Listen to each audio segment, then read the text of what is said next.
why. She also, as a student at Penn State, founded TMIA, which stands for Towards a More Inclusive Astronomy. And it's a framework for discussing inclusion and diversity in physics and astronomy departments. And it's been adopted by departments across the US. So I'm really glad to have her here today. Mallory, take it away.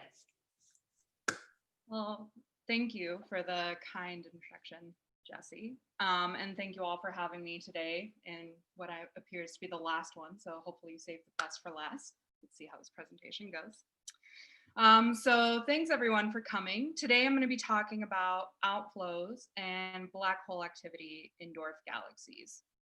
So even though we talk about galaxies as being a single object, they're actually made up of a lot of different objects which reside in different parts of the galaxy. So the bulk of the mass in any galaxy is going to be stars, dust, and gas. And those are the components that you're going to mostly find outside of the galaxy center. So for example, if we look at this image here, these spiral arms are made up of stars and gas and dust. However, in the center of almost every massive galaxy, there lives a supermassive black hole, and that includes our own Milky Way. And in fact, the Nobel Prize in physics this year was partially awarded for the discovery of that black hole. And they did this by looking at the orbital pattern of stars around the center of our galaxy over the course of about 25 years. And that's what this movie is going to show you in 1 second. There we go. So by observing the pattern of these stars and their movement around the center of the galaxy, we were able to determine that there is a black hole in the middle of the Milky Way and that it has a mass of about 4 million solar masses.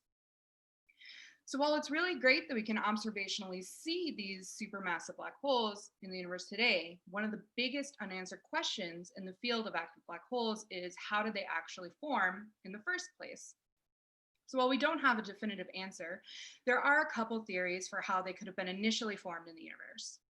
One theory includes the first generation of stars, which is called population 3 stars, collapsing and forming black holes that will have masses of about 100 solar masses. Conversely, you could also have large clouds of gas that will directly collapse into black holes, and they'll have much larger masses of about 10 to the 5 to 10 to the 6 solar masses. So the idea is that these two avenues can create the initial black holes or the black hole seeds that will then grow over time to create the supermassive black holes that we see in the center of galaxies today.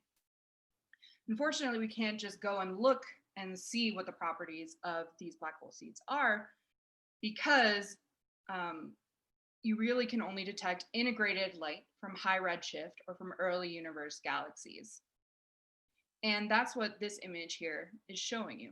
So this top image is a Hubble Deep Field image, and then you can see these zoomed in panels with little points of light and redshift numbers next to them.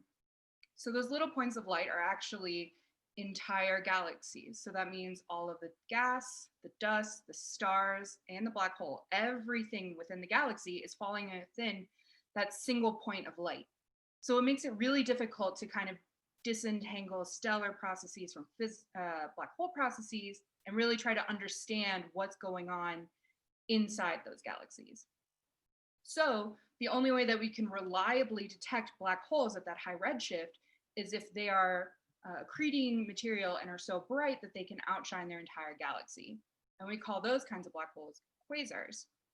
And quasars have masses of about 1 billion solar masses or more. And therefore they're way too big and have already evolved way too much for us to use them to constrain the property of the much smaller 100 to million solar mass black hole seeds. So if we can't look at the high redshift universe, then our next best bet is to try to look for analogs in the local galaxies to kind of constrain the properties that we could expect at high redshift. And to do that, we use dwarf galaxies.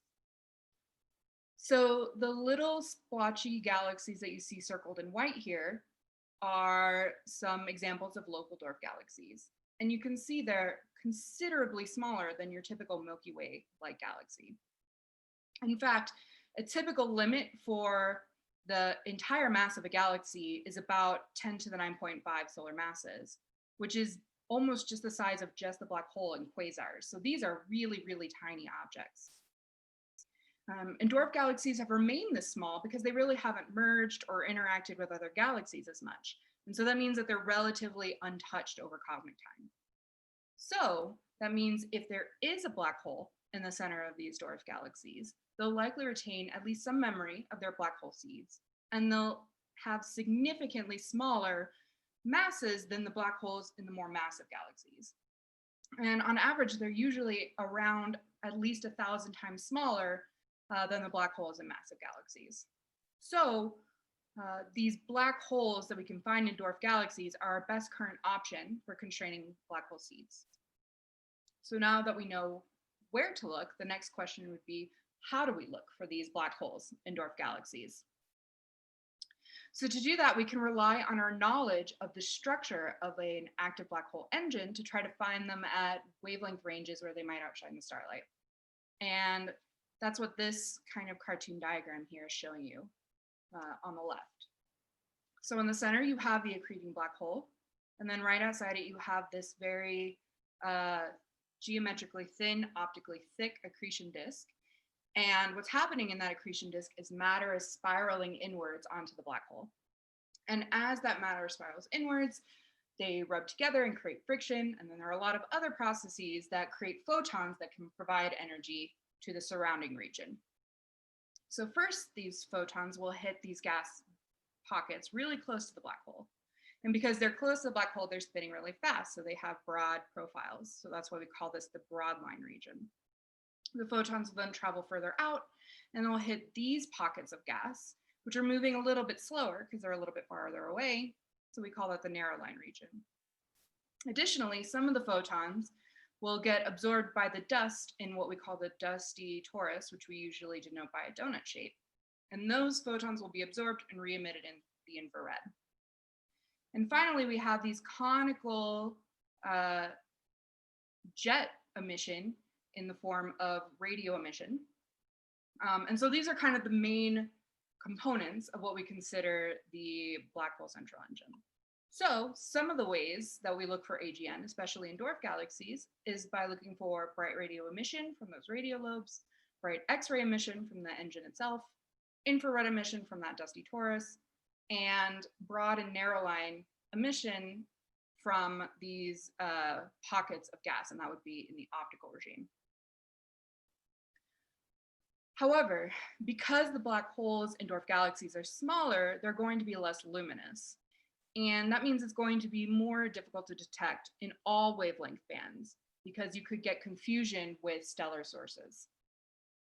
So for example, if we look at the optical emission, we often rely on survey data like the Sloan Digital Sky Survey or SDSS to try to search for black holes in kind of a general open way in dwarf galaxies. But the SDSS fiber is covering a very large portion of the galaxy. So the fibers are usually 3 arc seconds in size. And while that's pretty small for a massive galaxy, you can see that this is taking up about 1/4 of the entire dwarf galaxy shown in this image. And so what that means is that less luminous black hole is now having to compete with a lot of the starlight from the host galaxy. So that can cause it to be kind of hidden. So optical surveys tend to only find the most bright and luminous AGNs or active black holes in dwarf galaxies, which may not really be reflective of the whole population. Similarly, in X-ray and infrared emission, these weaker black holes may be confused with star formation or stellar X-ray binaries. And finally, in radio emission, black holes can also be confused with, again, star formation or supernovae. So given all of these different methods in which you can search and all the different confusions that each one of them has, to confirm a black hole in a dwarf galaxy, we really have to take a lot of special care.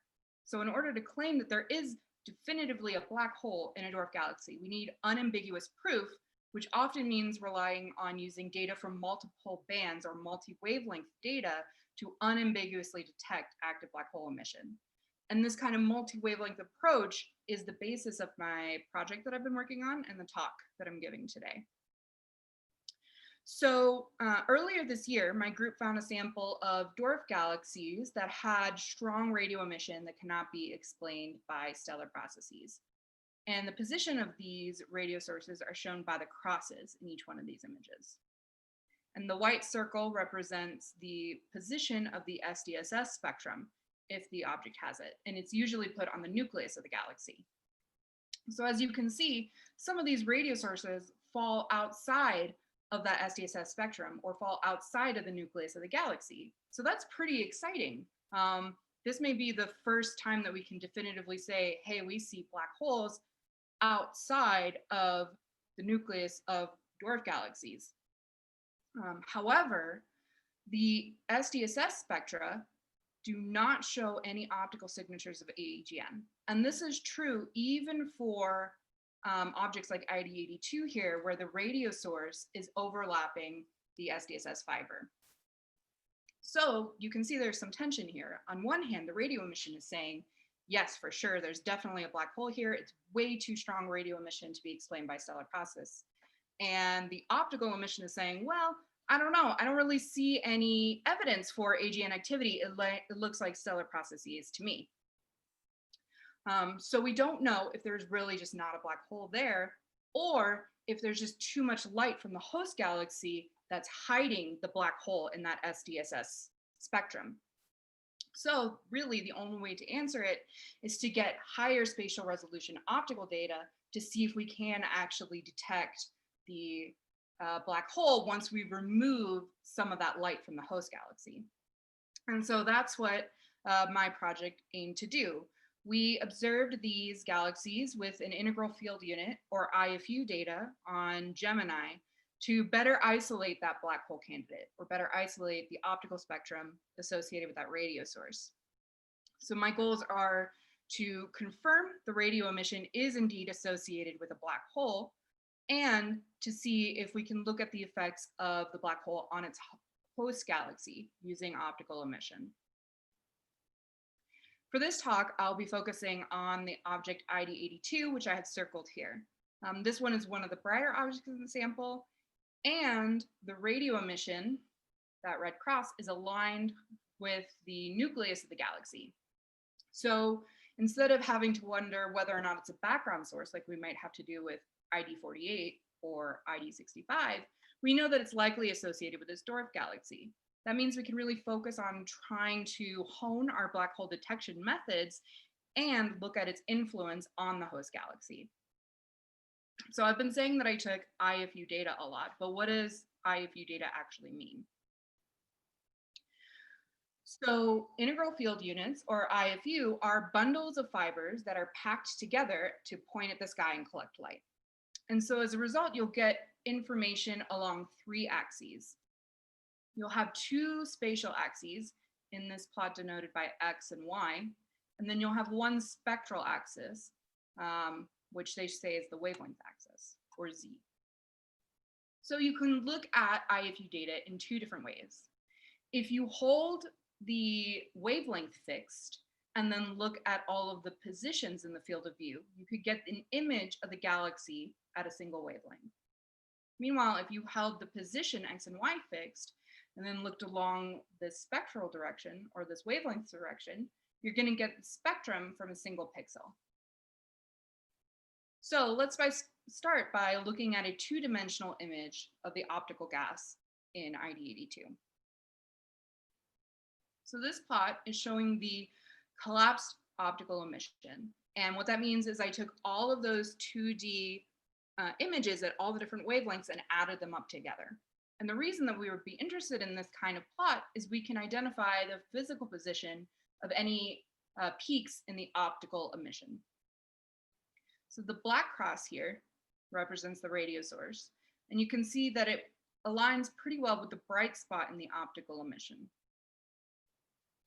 So now that we've kind of explored where the radio source falls in respect to the optical emission, we can actually look at slices or individual lines to be able to understand how the gas individually is related to that radio source.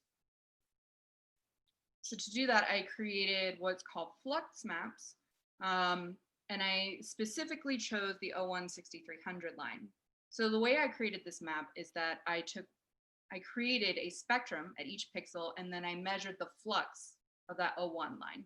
So each of these individual points represents the integrated flux of the 01 line at that position within the galaxy. So again, the radio source is denoted by this black cross, and you can see that there's some enhanced O1 emission here, and it seems to be pretty well centered on the radio source. Now, O1 is actually a pretty important line because, first of all, we know that this line is usually caused by non-stellar processes. So we can usually associate it with active black hole activity or maybe even shocks. And secondly, the original paper that found the radio sources noted that the black hole candidates seem to have enhanced O1 to H alpha compared to their star-forming galaxy counterparts. So the fact that we see this enhanced O1 emission and it seems to be centered around that radio source is a pretty good indication that there's either an outflow or definitely some non-stellar process acting near the black hole candidate. However, to really understand what's going on in a resolved way, we need to fully explore the field of view of the eye of view. And to do that, I created 1D spectra using the aperture shown here. So this little red outline that you see here is just the contour representing that enhanced O1 emission. This black cross again is the radio source. And this black circle labeled 7 is the 1 arcsecond black hole candidate spectrum. And that represents the minimum amount of physical area that we can cleanly resolve. In addition to this region, we also looked at several regions around the black hole candidate to look at its environment. And I'm also showing you here in this larger dashed circle, the spatial area covered by that SDSS fiber. So you can see that here really why IFU data is so important. Because not only are we getting significantly closer to that black hole candidate and cutting out all of this excess host galaxy light, we can also get a look at its local environment directly around the black hole that's just simply not possible with the SDSS spectrum alone. So to get those one-dimensional spectra, I combine the light in each of the individual pixels within the aperture at each wavelength to create a 1D spectrum that corresponded with that physical region in the IFU field of view. And here I am showing an example of one of those spectra. So this is the 1 arcsecond black hole candidate spectrum. And then for the optical astronomers, I've named some of the more commonly used lines. One thing that's interesting to note is that, yes, H alpha is really strong, but look at that O1 emission. That's pretty strong for something that we would think could be a stellar process. It seems too strong for stellar processes. And so for the rest of this talk, I'm going to be focusing on a specific set of lines, namely H beta, O3, O1, N2, H alpha, and S2. And these lines are commonly used to explore the power sources behind the optical emission that we see in galaxies. And I'm going to explain that in a little bit. But first of all, great, we now have our emission line spectrum of the black hole candidate. So now let's go look for that black hole. So how can we actually use this data to search for a black hole? So again, we can go back to what powers the emission, or what we expect powers the emission, which would be that accreting disk. And we can look at, for broadline emission from that gas that's spinning really fast around the black hole. And we can also look for something called coronal lines. And coronal lines are created by high energy photons or shocks related to outflows from AGN. So actually, one of the more exciting and surprising results from this work was the very strong detection of the iron 10 6374 line. So this line has a huge ionization potential. It needs about over 200 EV to be created. And you can, for reference, hydrogen only needs 13 EV to be created. So it's more than 10 times the amount of energy required to make this iron 10 line. And usually they're really weak and or hard to detect in AGNs, but you can clearly see the 6374 line here. So what's exciting about this is that not only can it be created by high energy photons that are only possible from active black holes, but it can also be created from outflows due to winds associated with the black hole. So if we put together that, oh, we saw that outflowy like feature from O1, and we're seeing this iron 10 emission that can also be created by outflows, we can maybe kind of get some hints at what is actually powering the emission that we see and what is the physical nature of the black hole that we're looking at. So in addition to this coronal line, we also detected broad H alpha emission. So since H alpha is the strongest of the hydrogen lines, we often use it to search for broad H alpha in dwarf galaxies, since all emission from dwarf galaxies can be pretty weak. So you can see my fit here. So this is the N2 doublet, those two lines, and then this is the H alpha line. And you can see that there's this pretty weak but existing broad component in the H alpha emission.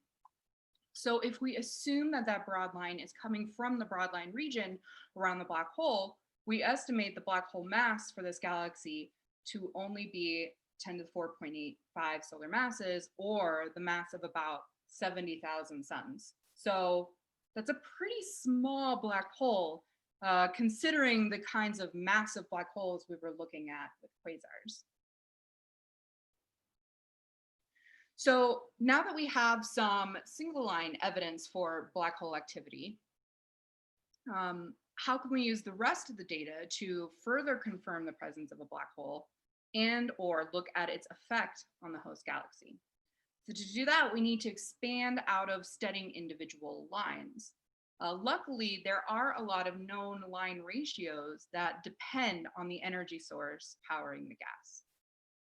And so let's take a step back and look at how we can use these optical lines to try to figure out what is powering the gas that we're looking at. Okay.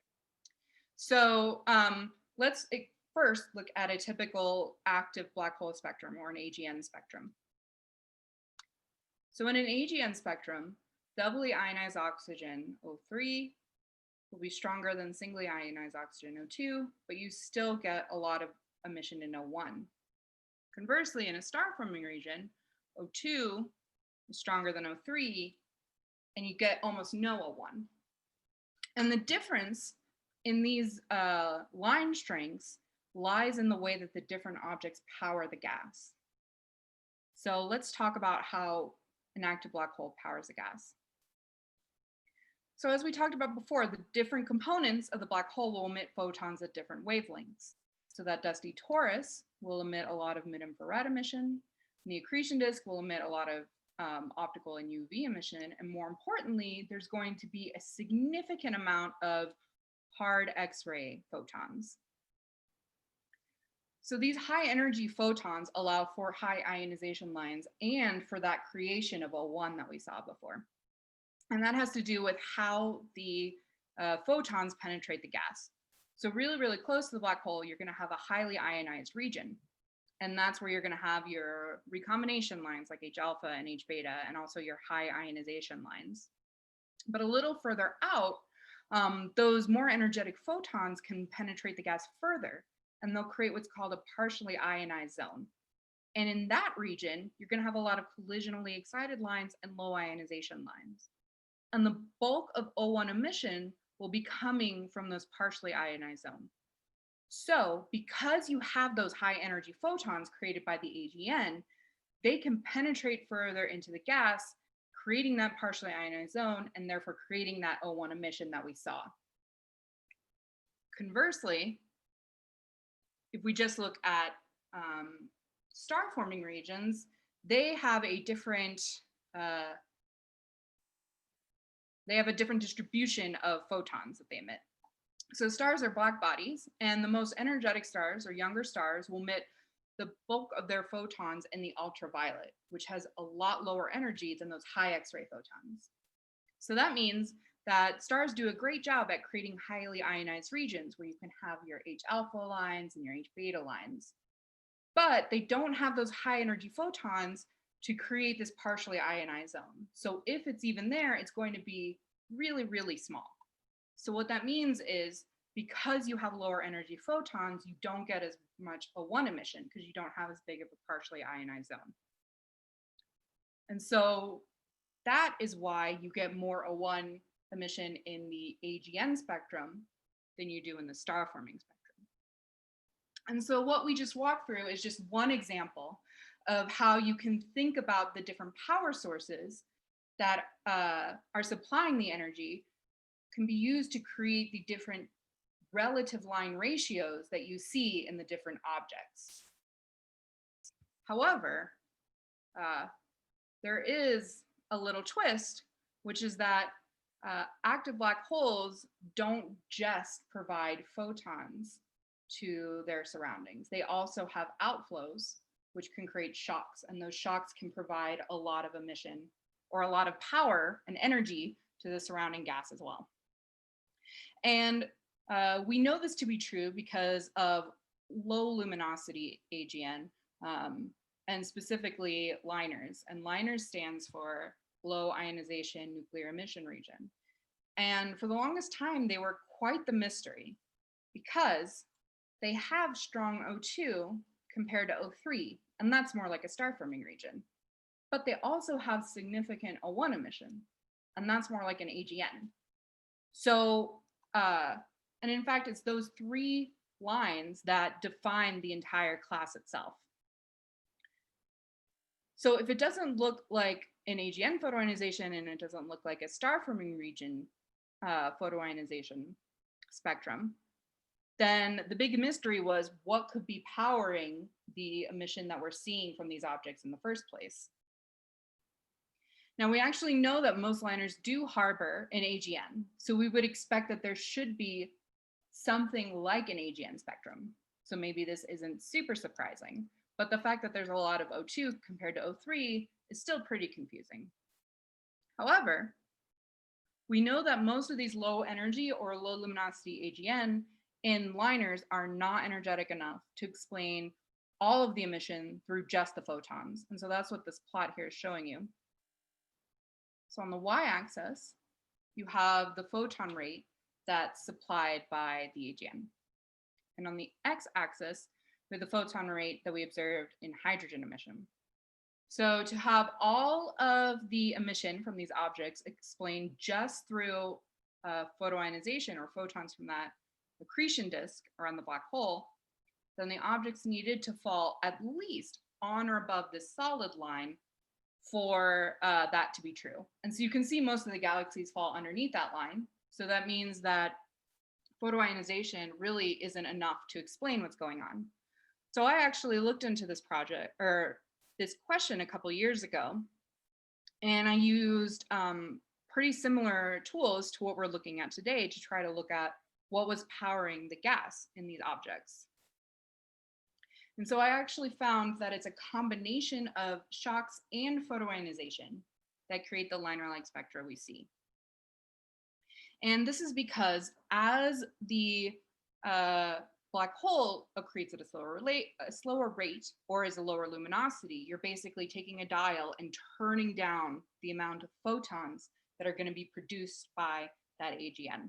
That means that these secondary sources like shocks from outflows, which really didn't matter in a high photon environment, suddenly become more important and pick up a little bit more of the slack. So considering that we know that black holes in dwarf galaxies will by nature be smaller and therefore less luminous, we might expect to see something involving shocks being important here as well. So we decided to include shocks as a potential power source. And so these shocks are going to be associated with outflows coming from the black hole. And that's what this image here on the left is showing. So one possible scenario could be that you have the black hole, and then you have your geometrically thin, optically thick accretion disk, and then you have an outflow or wind coming off of that accretion disk. And it'll shock the surrounding gas by physically slamming into it. And that's what this movie is showing here, showing how a shock wave might propagate. So that physical action of slamming into the gas will mechanically excite the gas around it. And that will create the shock emission that we expect to see.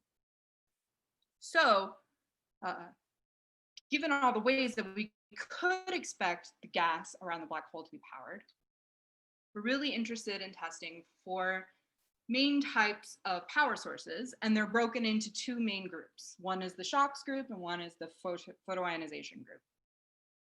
So for the photoionization group, you could have photons from an AGN providing energy to the gas, or you could also have photons from hot stars, like very young star-forming regions, which is pretty common in dwarf galaxies, providing energy to the gas. In the shocks family, you'll have a simple shocks model where the shock front will slam into the gas and will mechanically provide energy that way. Or you could have the shocks plus precursor model. And this is the same as shocks, except this time, once the gas gets hit by that shock front, it can release photons, which will travel upstream and ionize the gas before the shock reaches it. So when I think about these two models, I think of this as being shocks mechanical excitation, and then shocks mechanical excitation plus photoionization. So that's how you can think of these two these two models to distinguish them. Unfortunately, the shock models and the photoionization models often overlap in the diagrams that we use, so we tend to look at them individually. So first, I want to focus on the photoionization models. Again, we're going to be using the previously defined regions that I looked at. So we're going to be looking at the spectrum of the black hole candidate, as well as all of these individual regions outside of the black hole candidate. And these numbers are going to correspond to the legend that you're going to see in the plots as well. So let's start by comparing our data to the photoionization models. So this is the O3 over H beta versus N2, S2, and O1 over H alpha diagrams. And these models are kind of the standard AGN star-forming delineation models. So these are the extreme starburst lines from Keeley et al. 2006, which means if you fall in here, you're likely powered by stars. This dashed line is an empirical composite line. So if you fall in this region, you could be a combination of either black hole activity and stars or stars and shocks. And then this line here in the S2 and O1 diagrams differentiate between the classical active black holes or Seyfert galaxies and those more low luminosity black holes that we were just talking about, liners. And then the color scheme and the points match up the model that I'm showing you here. So the important thing to note is this black diamond is the nuclear spectrum, and all of the others are non-nuclear, so they're not associated with the black hole candidate. So you can see that in the N2 and S2 diagrams, that central black hole spectrum, and in fact, pretty much all of the other points seem to be mostly agreeing with star formation. Whereas in the O1 diagram, pretty much everything agrees with being powered by some type of black hole. So one of the reasons that this could be is that we know that O1 is not really produced by star formation. It's really only produced by black hole activity, like we talked about before. So that means that there's a lot less contamination from the host galaxy in O1 than there is in S2 and nitrogen to. So this kind of ambiguous result could be a result of just a lot of host galaxy contamination in these two diagrams that we don't see in this diagram. So that gives us hope that there is probably a nuclear AGN according to these models. However, this ambiguous result still means that neither an AGN nor stellar photoionization can really describe all of the emission that we're seeing. Like, no one of these models that we're looking at can really describe every single point in all three diagrams. So we're now going to move to explore the shocks and shocks plus precursor models. So just as a quick reminder, the shocks model is that simple mechanical action, and shocks plus precursor means mechanical action plus photoionization. So I plotted the same points against the shocks and shocks plus precursor models. And it looks a little bit complicated, but I'll walk you through it, don't worry. If you ever get lost, I have the answers to the slide here. So these grids denote different metallicities, densities, and velocities. Yes. So metallicity in the shocks model here goes this way, increases this way. Density kind of wraps around. So it starts small here and then gets larger this way. And then velocity increases moving downwards. In this diagram, metallicity again increases this way. Density again kind of wraps around. So this is the lowest density, and then that's the highest density. And this time velocity moves upwards. So when we look at where the data lie compared to the models, you can see that for pretty much all the points, except for the problem child one here, they all seem to mostly agree with the shock plus photoionization or the shock models. And we find this to be true even when we look at the other two diagrams. So we came to the conclusion that this nuclear black hole spectrum, this black diamond here, is consistent with shocks plus photoionization, whereas the off nuclear spectra is a combination of either shocks or shocks plus photoionization. But regardless, the role of shocks are really important in every single aperture that we're looking at. So in summary, we compared our data to the diagnostic diagrams for shocks and shocks plus precursor, as well as AGN and star photoionization. So after taking all of that information into account, we decided that the shocks plus photoionization model best explained what was going on in the black hole spectrum, and that shocks were still really important directly outside that black hole region. We confirmed these findings using the emission line velocity widths, or the kinematics of the narrow line emission gas, as well as looking at the density of the gas. And if you remember, I mentioned that that coronal iron line could be due to outflows creating shocks, outflows from the AGN creating shocks. So if we make that assumption, then we can use the iron 10 line to get an estimate of the velocity of that shock. And that velocity actually agrees with what we found in the shocks plus precursor diagrams and with the emission line width velocities. So when we put all of that together, the main conclusion that we can get is that AGN, photons from the AGN, are going to be really important, super, super close to the black hole. And shock excitation is going to dominate at larger distances. And because we can really only resolve 1 arc second, which I think is around 500 parsecs around the black hole, you're getting a lot of that kind of immediate environment around the black hole. And so that's why we see shock excitation being important even in that black hole spectrum.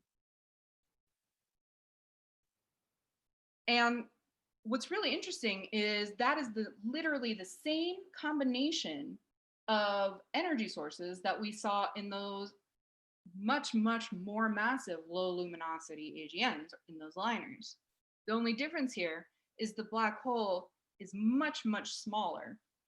Remember, we're talking about a black hole that is around 70,000 suns. It's pretty small compared to a typical supermassive black hole. So the velocity of the shocks and the amount of ionizing photons that you could expect from that active black hole are all going to be significantly reduced compared to the more massive engines that we'll see in bigger galaxies. So that's why everything gets shifted a little more to the star forming region of the BPT diagram in dwarf galaxies, because you have lower velocity shocks and you have less photons overall from that AGN. So therefore, we really need to consider shock excitation and photoionization when studying the optical emission of black holes in dwarf galaxies. And that's why it's also so important that we rely on multi-wavelength data. Because this object, according to the SDSS spectrum, is pure star forming. We did not find any evidence of AGN activity at all. However, there is an overwhelming amount of evidence in this IFU data where we can get a little bit closer to the black hole. So just relying on surveys that have huge footprints physically within these dwarf galaxies are going to lead you to find only the super, super luminous black holes. And so that's another big consideration that we need to take into when we're looking at optical emission in dwarf galaxies. And so I want to leave you with some important takeaways from my talk, which I always like to include in case you came in late or fell asleep. I think these are the important things that you need to remember. First of all, we are presenting optical follow-up of the radio survey of black hole candidates in dwarf galaxies found by Rines et al. 2020, and those are important because some of them were non-nuclear. Secondly, we confirmed the presence of the black hole in the object that we were looking at using a combination of the coronal iron 10 line, the broad H alpha line, and those narrow line shock diagrams. Thirdly, shocks and photoionization will both contribute to the observed emission in these objects. So that'll create ambiguous results in the traditional BPT diagrams. And more importantly, that means that radio surveys are going to probe a lower accretion rate, or will likely probe a lower accretion rate of black holes in dwarf galaxies than optical surveys alone. And considering the fact that we know that lower luminosity AGN are the dominant type of AGN in massive galaxies, these radio surveys might actually be probing a larger population of black holes in dwarf galaxies.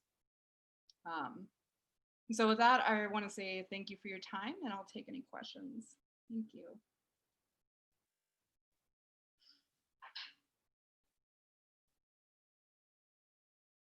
All right, questions for Mallory. Jump in now before I ask mine. That was awesome. Kelly, go ahead. Hi, Mallory. That was a really great talk, and it's nice to see you again. So I've got a bunch of questions too, but I think I'll just ask the ones that are straight up off the top of my head, and then probably ask more. When you showed the position of the black hole, and you showed the X of the sort of radio centroid, how big was the beam size? So I guess what I'm asking is how centered are these black holes? So this black hole in particular is basically nuclear. I think it might have an offset of 0.1 arc seconds, but the offset in this galaxy is so small that it's basically nuclear. Whereas the other ones, they're more definitively offset. I just haven't looked at them yet. So you would say that the beam size is basically the size of the X, or whatever? The beam size was, in this object, the size was about 0.17, 0.18 arc seconds with the point. It was a point source with a size of a little under 0.2 arc seconds. So I would say, yeah, that cross was probably pretty accurate in size. It's very small, and we definitely do not have the resolution to completely isolate it at all. So this is the closest that we got to 1 arc second. That's beautiful. I was just thinking, you know, some models that I run, and also that Jillian Bellavary runs, kind of predict that we should see some off-center AGN. So I was super happy to, like, yeah, to basically follow that whole work. And it's just, I don't know, I'm super a fan about it. Yeah, we're pretty excited about it too. I'm definitely working towards reducing the other ones that we got. We weren't able to observe all 10 that we asked for because of the pandemic. Sorry. But we got a decent amount, and I think we got several that were pretty offset. So that's going to be my next step. I just got this, and I started working on it in June. So this is literally the first one that I looked at. Which is kind of amazing how far you've gotten in just 6 months on a totally different topic. So sorry, I'm going to stop being a fangirl, but just one heads up. One of the sort of, I don't know, signifiers that we should have an off-center AGN should be rotation. So if there's any kind of like kinematics that would help that black hole kind of get stuck, yeah, you know, at the. Yeah, we looked for rotation and kinematics. I didn't see anything obvious. So in this one at least. And then another like basic dummy question I just seriously don't know. When you said iron 10 can't be formed by anything else, that always gets my, you know, argumentative self trying to find something. So like, could it be formed by magnetar, synchrotron? So, yeah, I mean, like it can be formed by stars, but you're not going to be detecting it in a galaxy unless there's an AGN. Okay, thanks. Yeah. I'll shut up now. Other questions? Can I ask a naive one? You spoke about the size of the black holes in the dwarf galaxies versus the larger ones. I should probably know this. I have an excuse for not, but let me ask the question. How does the fraction of the how does the ratio of the black hole mass to the total galactic mass compare for the dwarf galaxies and then for larger galaxies? So there are a lot of kind of black hole stellar mass relations. And I know that in massive galaxies, I don't remember the relations, but I know they track pretty well with each other. There's like the bulge to black hole mass relation. These objects, as far as I remember, they seem to mostly agree. Black holes and dwarf galaxies seems to mostly agree with that relation. So you can think of it just kind of being a straight linear downward scaling. However, a lot of this is kind of based on, again, the optically selected black holes in dwarf galaxies, which are the easiest to find and therefore might be the largest. So one of the biggest problems in this field is that we literally don't know, like, what is like the properties of the population of black holes in dwarf galaxies. Like, we're still trying to figure out, how do we detect them? How can we confirm them? How can we measure these black hole masses? So everything is kind of, we're trying to just understand what's there in the first place.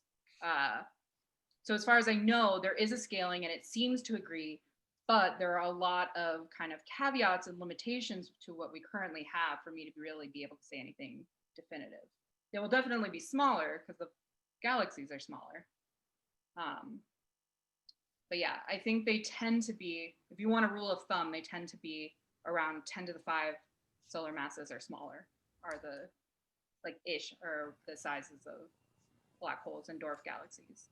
And dwarf galaxies are around 10 to the 9 or smaller in stellar mass.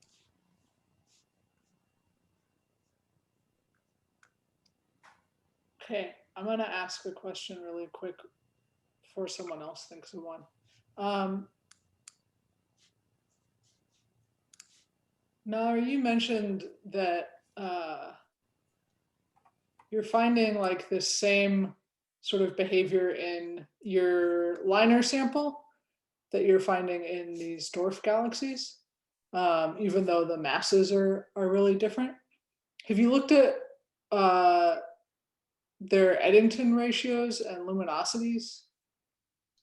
So I did do like a twiddle calculation of the Eddington ratio for this object. And it was around 10 to the -2. So we actually think it might be more like a RIAF in this object, which also further explains why there's strong radio emission and why there's outflows. Like all of this really makes sense, right? I haven't really done that for my more massive objects that I studied before.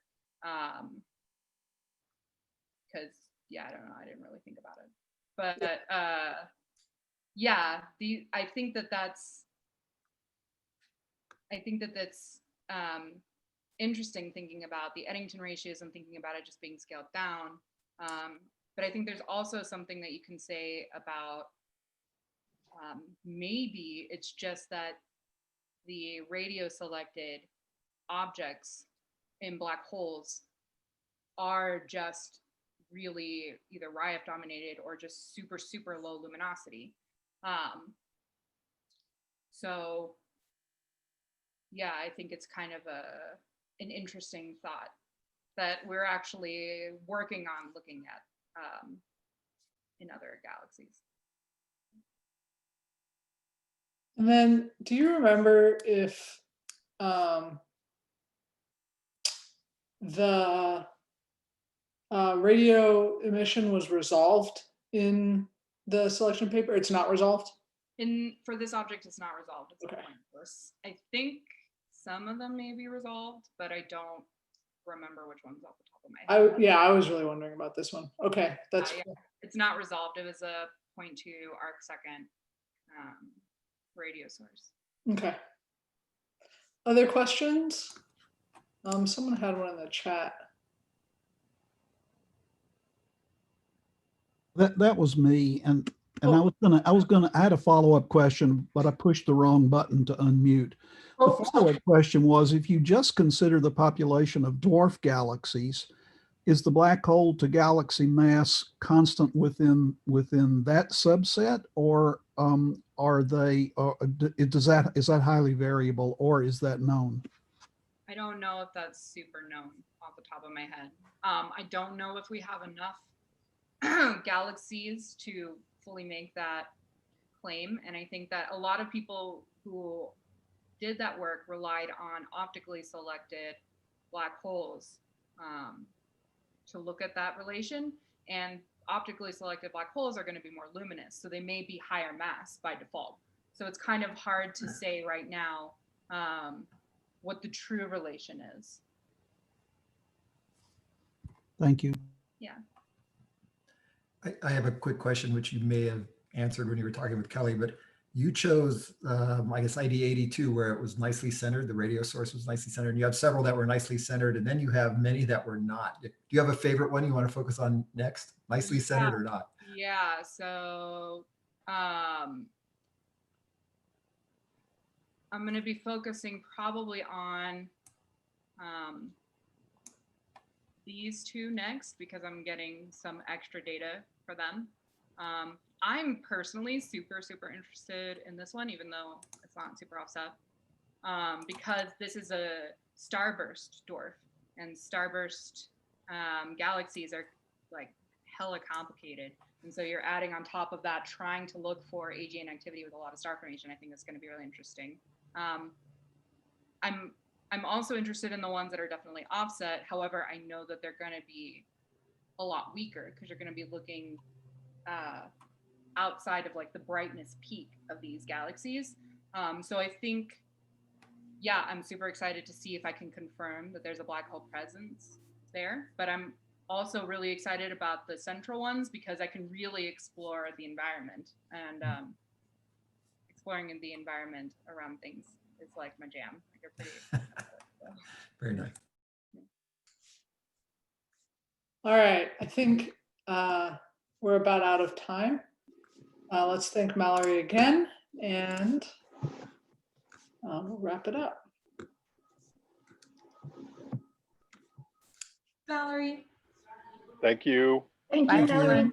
Mallory. Bye, everybody. It was a great Thank you. talk.